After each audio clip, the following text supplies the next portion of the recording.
Description है या जो डिटेल इनकी वर्किंग है वो आगे की जो वीडियोस होंगी उनमें डिस्कस करेंगे। तो चलिए फिर शुरू करते हैं। सबसे पहले देखते हैं ड्रिल मशीन। तो सबसे पहले हम बात करेंगे ड्रिल मशीन की। तो जैसे कि आपको दिखाई दे रहा है कि ये हमारी ड्रिल मशीन है और ये जो ड्रिल मशीन है ये हमारी इलेक्ट्रिक ड्रिल मशीन है। तो बेसिक्स जो इसका यूज करते हैं हम ड्रिल करने के लिए करते हैं, चाहे वो वॉल के में यानी दीवारों में ड्रिल करना हो या किसी वुडन में ड्रिल करना हो या किसी मेटल पार्ट्स में ड्रिल करना हो। उसके हिसाब से जो ड्रिल बिट्स होती है वो हमारी चेंज होती है। फिलहाल में जो ड्रिल बिट लगी हुई है वो हमारी वुडन के लिए ड्रिल बिट हमने लगाई हुई है। उसके बाद जो सेकंड पोजीशन पे आपको दिखाई दे रहा है ये हमारा मल्टीमीटर है, जो कि डिजिटल टाइप का मल्टीमीटर है। यानी मल्टीमीटर यानी ऐसा मीटर जिसके अंदर आप बहुत सारी चीजों को मेजर कर सकते हैं। इसकी डिटेल वीडियोज हम आगे देखेंगे कि क्या क्या चीजें मेजर कर सकता है। फिलहाल में ये हमारा एक डिजिटल मल्टीमीटर है जिसका इलेक्ट्रीशियन के अंदर बहुत ज्यादा यूज किया जाता है।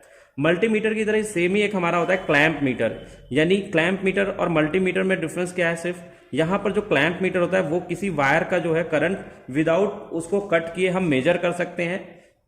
तो ऐसे टाइप के जो मीटर्स होते हैं इसमें देखिए ये क्लैंप दिखाई दे रहा है, तो इसलिए ये हमारा क्या है, क्लैंप मीटर है।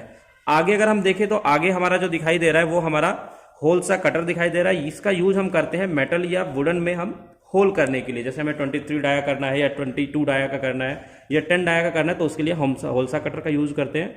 और ये होलसा कटर हम ड्रिल मशीन के अंदर फिट करते हैं और उसके बाद हम करते हैं। उसके बाद नेक्स्ट आपको दिखाई दे रहा होगा पोकर। पोकर का बेसिक्स यूज जो होता है कि इलेक्ट्रीशियन के अंदर जब हम कोई बोर्ड बनाते हैं, इलेक्ट्रिकल बोर्ड्स बनाते हैं, तो उसमें हमें पंचिंग की रिक्वायरमेंट होती है। जिस तरीके से एमएस शीट पे पंच करने के लिए हमें पंच सेंटर की जरूरत होती है, इसी तरीके से इलेक्ट्रीशियन के अंदर कोई भी हमें ड्रिल करने से पहले एक निशान लगाना होता है और वो निशान हम पोकर की सहायता से लगाते हैं। उसके बाद आपको एक दिखाई दे रहा है ये जिमलेट। और जो जिमलेट है, जो जिमलेट हमारा होता है ये बेसिकली एक ड्रिलिंग टूल होता है। बस जो हमारा ये ड्रिलिंग टूल होता है ये हैंड ड्रिल टूल होता है एक तरीके से, यानी जहां छोटे मोटे होल्स हमें करने हो वहां पे हम इस जिमलेट का यूज करते हैं। नेक्स्ट जो हमारा है स्क्रू ड्राइवर सेट।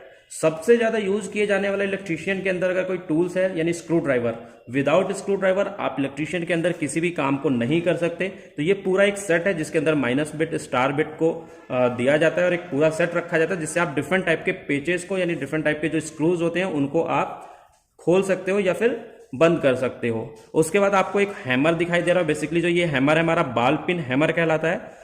ठीक है, ये इसके यहाँ पे बने हुए शेप के हिसाब से डिसाइड किया जाता है, जो कि आगे की वीडियोज में हम देखेंगे कि कौन कौन से टाइप्स के हमारे हैमर्स होते हैं और एक हैमर का जो सिलेक्शन है वो किस तरीके से किया जाता है। आगे के कुछ टूल्स में हमारा सबसे एक मेन और बहुत छोटा लेकिन बहुत ज्यादा यूज किया जाना टूल्स है वो है नियॉन टेस्टर, या जिसको फेज टेस्टर के नाम से जानते हैं। यानी आपने हर एक इलेक्ट्रीशियन के पास ये टूल आपने जरूर ही देखा होगा जो कि नियॉन टेस्टर होता है। इसकी सहायता से हम क्या करते हैं, किसी भी फेज वायर के अंदर हम ये चेक करते हैं कि उसके अंदर सप्लाई आ रही है या नहीं आ रही है। उसके अलावा इसके साथ हम स्क्रू को टाइट करने के लिए, उसको ओपन करने के लिए भी हम नियॉन टेस्टर का यूज करते हैं। नेक्स्ट उसके बाद हमारा है इलेक्ट्रीशियन नाइफ। इलेक्ट्रीशियन नाइफ का भी यूज वायर को छीलने के लिए किया जाता है।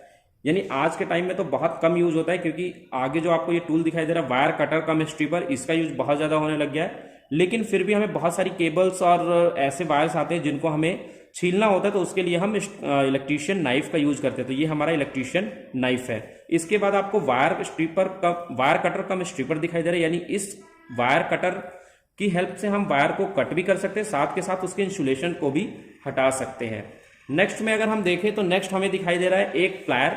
इस प्लायर को थोड़ा सा पास से देखते हैं। अगर हम इसको पास से देखें तो इसकी जो नोज है, ये नोज बनाई हुई है किस तरीके से, अगर हम इसको ध्यान से देखें तो इसकी जो नोज है वो राउंड शेप में है, तो इसलिए इसको हम राउंड नोज प्लायर के नाम से जानते हैं।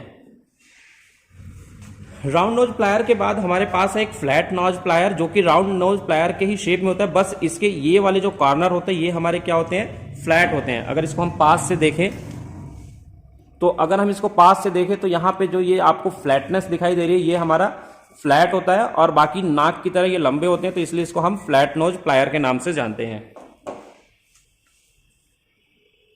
उसके बाद हमारा साइड कटिंग प्लायर है, यानी ये भी एक टाइप का प्लायर है जो कि वायर को कट करने के लिए यूज किया जाता है। उसके बाद सबसे ज्यादा यूज किए जाने वाले टूल्स में एक टूल्स है हमारा कॉम्बिनेशन प्लायर, जो कि हमारे वायर को कट करने के लिए, वायर को स्ट्रिप करने के लिए, वायर को ट्विस्ट करने के लिए एंड अदर वर्क्स में करते हैं। इसकी एक डिटेल वीडियोस देखेंगे हम आगे।